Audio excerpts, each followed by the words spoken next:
აი რატომ არის დაბალი armrest-ი. ავწიოთ ზევით და ვნახოთ რას გვაძლევს ეს. აი ეს რა არის?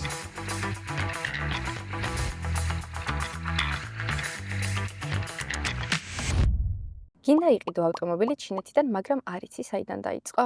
არ ინერვიულო, ჩვენი სერვისი China Cars-ში ყველაფერს გაგიმარტივებს. უბრალოდ აირჩიე სასურველი ავტომობილი და დანარჩენს ჩვენ მივხედავთ. შედი საიტზე, შეავსე განაცხადი და მორჩა. ჩვენ თანამშრომლობთ ყველა ეტაპზე. დაგეხმარებით შერჩევაში, დოკუმენტაციაში, ტრანსპორტირებაში და მანქანას პირდაპირ შენს კართან მოგიყვანთ. ჩვენთან ყოველთვის გამჭვირვალე ფასებია. არანაირი დამალული საკომისიო და სრული გარანტია პროცესის ანდოობაზე. China Cars-ში შენი მარტივი და უსაფრთხო გზა ჩინური ავტომობილისკენ საქართველოში. მოგესალმებით მეგობრებო, China Cars.G, ვიმყოფებით Link&Co სალონში და მინდა გითხრათ ესეთი რაღაცა, თუ რა კარგი რაღაც ყოფილა, რა კარგი გამოსადეგი რაღაცა ყოფილა, ერთ ბაზაზე შექმნილი რამ.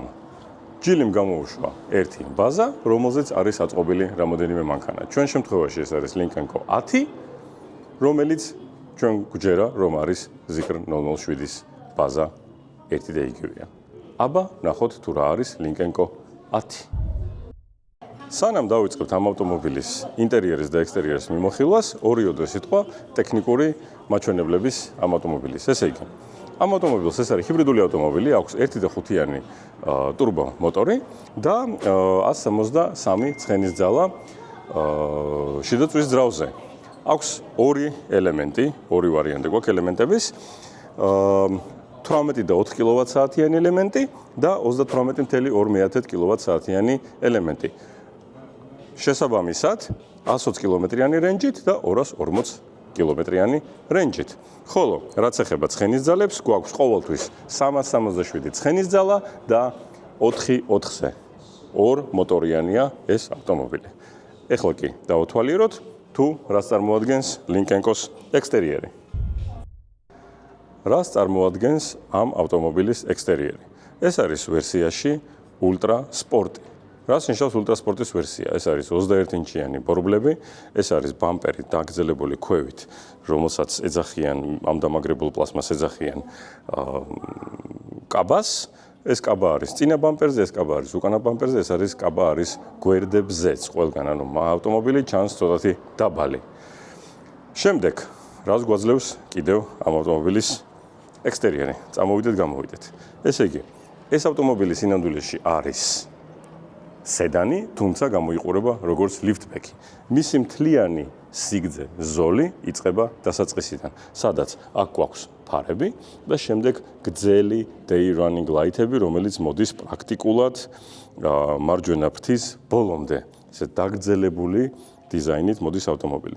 რაღაც სხვადასხვა პლასმასის დეტალები აქვს ინტერიერში, რითიც განსხვავდება ეს ვერსია სხვა ვერსიებისგან, მაგრამ მოკლედ ესე გამოიყურება. ირგვლივ აქვს დიდი რაოდენობით კამერა, კონკრეტულად ამაში არის 12 კამერა. უკანა ნაწილი ისევ და ისევ ფრთის დასაწყისიდან იწყება და მოდის მთელ სიგრძეზე უკან საბარგულზე და მთავრდება უხვევს მარცხენა ფრთის ბოლოს. რასაც გიყვებოდით, ეს არის ქვევით კაბა, ცოტა სპორტული სტილის და რატომღაც არ ვიცი ვის მოსწონს და ვის არ მოსწონს, ისევ ესეთი პლასმასის ნაწილი, რომელსაც აქვს ზოლები. რაღაც სპორტულ ეშხს აძლევს ამ ავტომობილს ესეთი გადაწყვეტილება დიზაინის. ბევრს ვერ მოგიყვებით ამ ავტომობილს შესახებ, ამ ავტომობილს აქვს სახელურები, რომელიც გამოდის და შედის, აი მოდით გაჩვენოთ, ერთ-ერთი ვარიანტი, ესეთი, მაგრამ უფრო საინტერესო იქნება ამ ყველაფერზე რომ მოგიყვეთ, როდესაც ვნახავთ ამ ავტომობილის ინტერიერს. შევხედოთ თუ რა გვაქვს ინტერიერში. პირველი რაც ხდება სალონში, ეს არის ფორმირებული სავარძელი, რომელიც ძალიან გემრიელად მოგვერგება.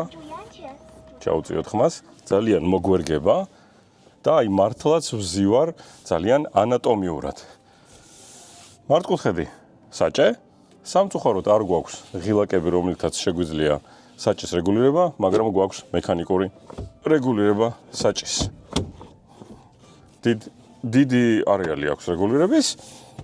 ტყავის ინტერიერი, ალკანტარის წინა ნაწილი ეს არის პრინციპში აქეთ მხრიდან, რასაც ხედავთ და პირველი შთაბეჭდილება რაც არის ამ ავტომობილში წინ. რა თქმა უნდა, დიდი head-up display და წვრილი display ჩემს წინ. Lynk & Co 10 ჭრიჭინ ტესტი.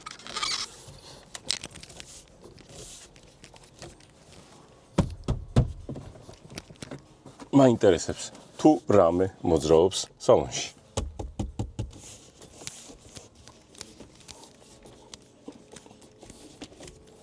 მონიტორი.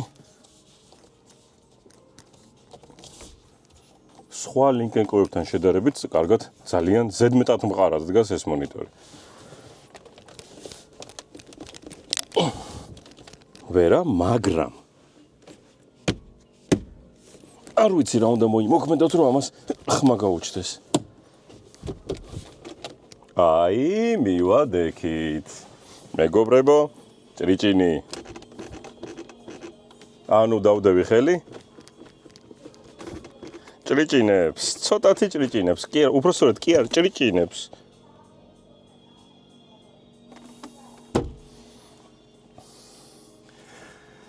თურმე ამ ავტომობილში ყოფილა მაცივარი, რაც არ მithქვია და ამ ავტომობილში აი რატომ არის დაბალი armrest-ი, იმიტომ რომ მაცივარია ამ ავტომობილში და აი თურმე რა ხმაურობს, მე კი არ ვიცოდი. შეგვიწყდა ჭრიჭინ ტესტი, მაგრამ გავაგრძელოთ. რა დამჩა? ვქენი, როგორც ყოველთვის სავარძელი. სავარძელი არ ჭრიჭინებს, პლასმასი არ ჭრიჭინებს.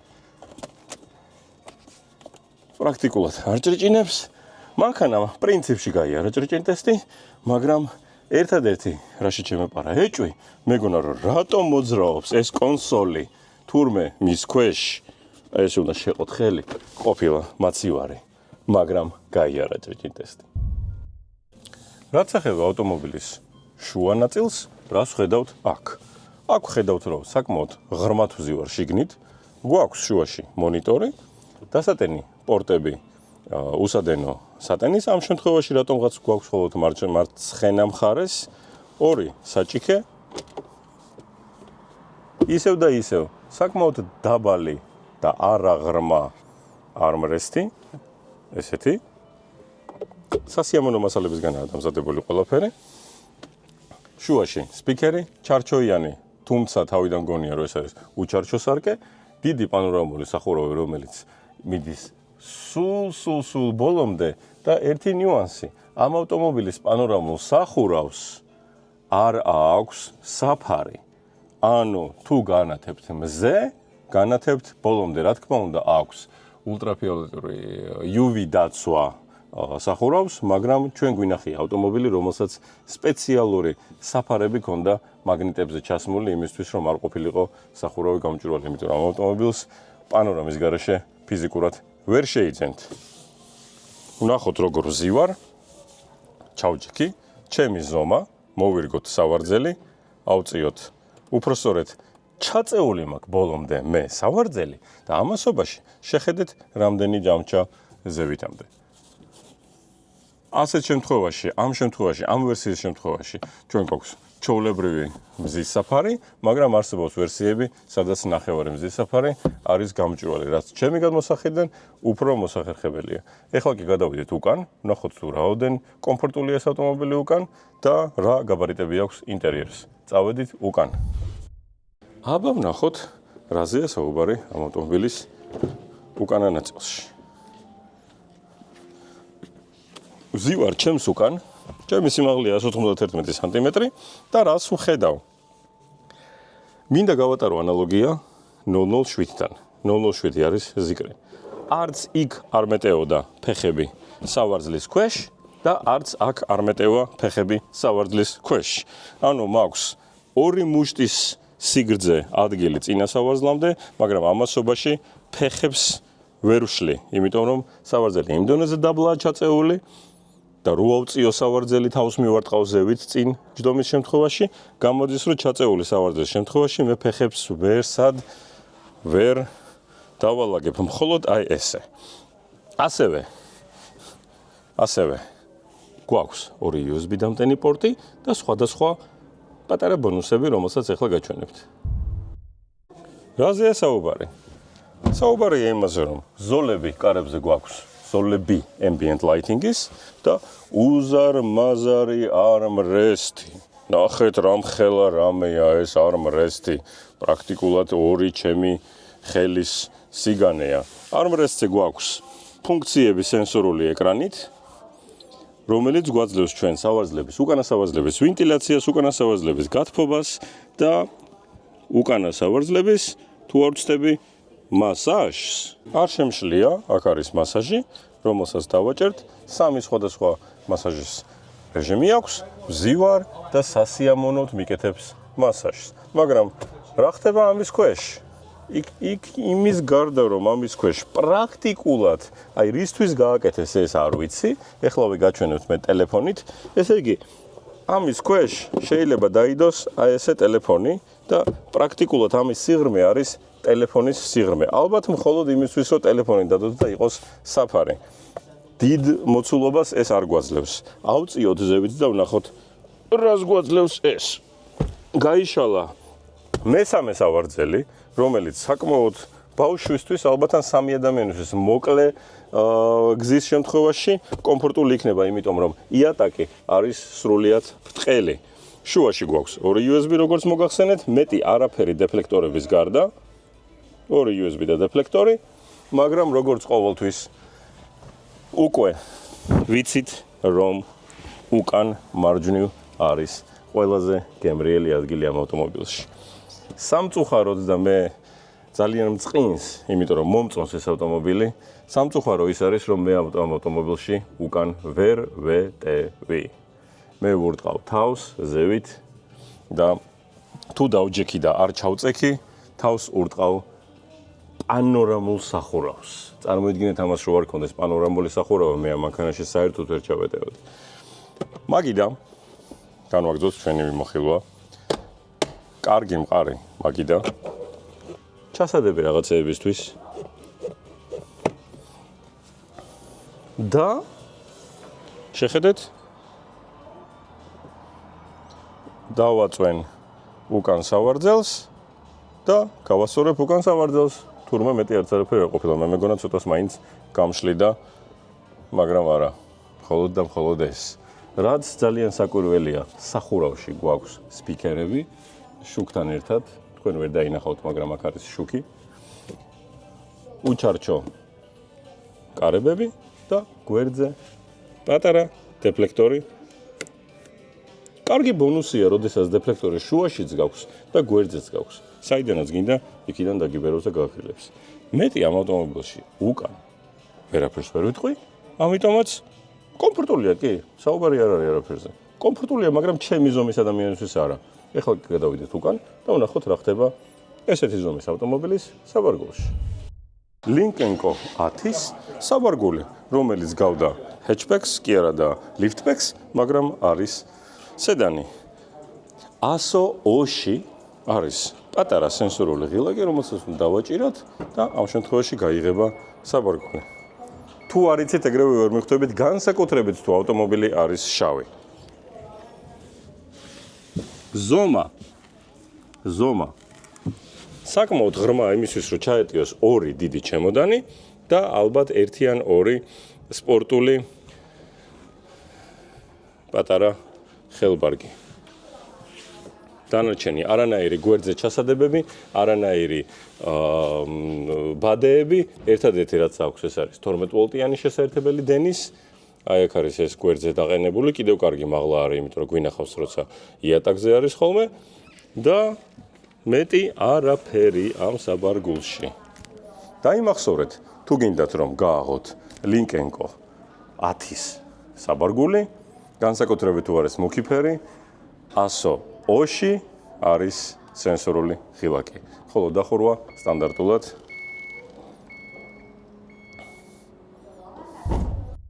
მეგობრებო, როგორ მოგწონთ ამ ავტომობილის ფერი? ეს არის კონკრეტულად ის ავტომობილი, რომლის ტესტ-დრაივსაც გავაკეთებთ ახლა.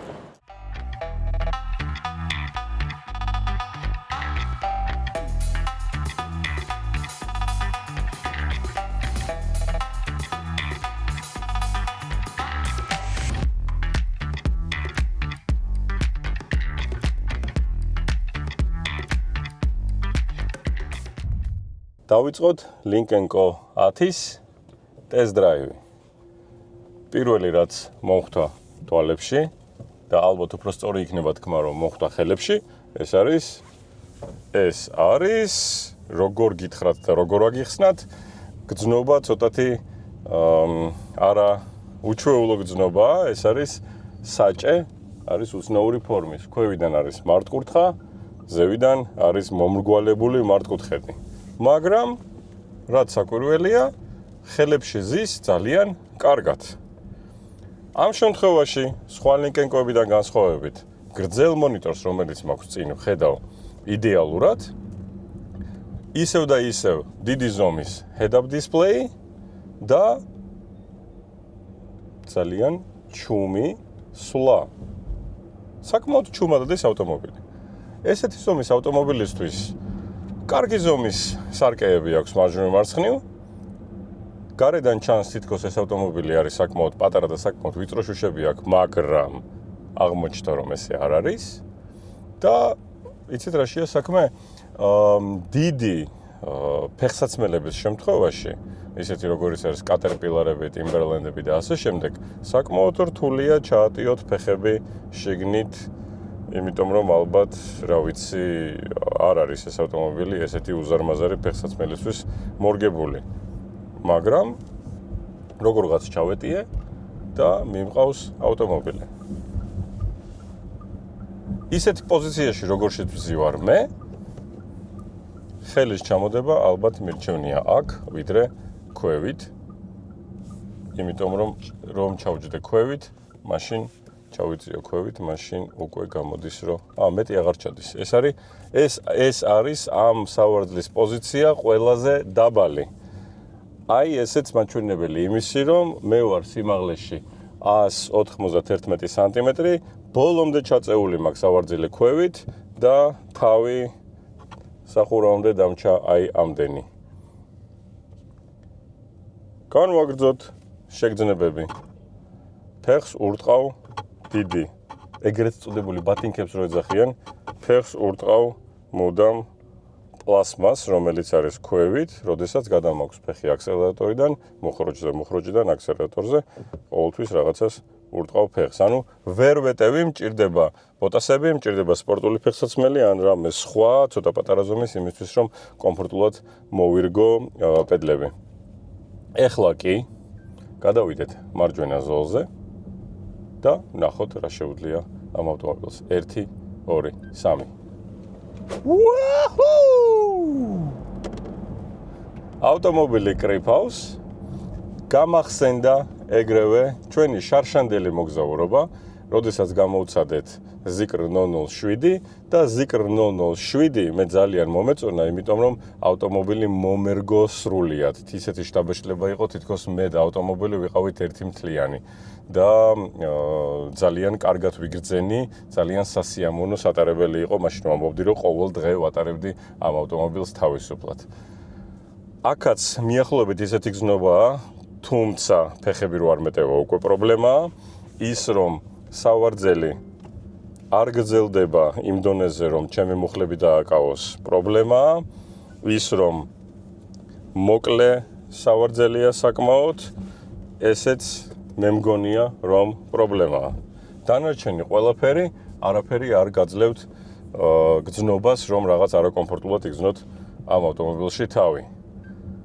საკმაოდ დაბალია, მიახლოებით ისეთი შეგრძნება, თითქოს მოძრაობთ, აი ვისაც გინდათ ანალოგია გაატაროთ ავტომობილების, ისეთი შთაბეჭდილება თითქოს მოძრაობთ E-კლასის Mercedes-ით. აი მიახლოებით ესეთი გრძნობებია. ოღონდ აბსოლუტურად ჩუმად და ძალიან მძლავრად. უჩარჩო, არა, ჩარჩოებიანი სარკე, ჩარჩოებიანი გვერდითა სარკე და აი ეს რა არის? შეხედეთ, ნახევარი არის მთლიანად ჩამოქებული, ნახევარი არის როგორც ჩაბურული შუშა. რაც პრინციპში ესეთი სიმაღლის დროს, როდესაც ვზივარ ავტომობილში და თავს პრაქტიკულად ურტყავ ჭერს, ოდნავ ჩამოწეული ეს უფრო მირჩევნია, იმიტომ რომ გამჭვირვალეა და ვხედავ ამასობაში არ იმას მეშვება, რა ქვია, არ მიფარავს გზას და ვხედავ წინ რა ხდება მზეც არ მოხდება თვალებში. ყოველი ჩართვის დროს კიდევ ერთხელ გამოვცადოთ აბა რა ხდება. წინ მიდის მოტოციკლეტი, გავატაროთ 1 2 3.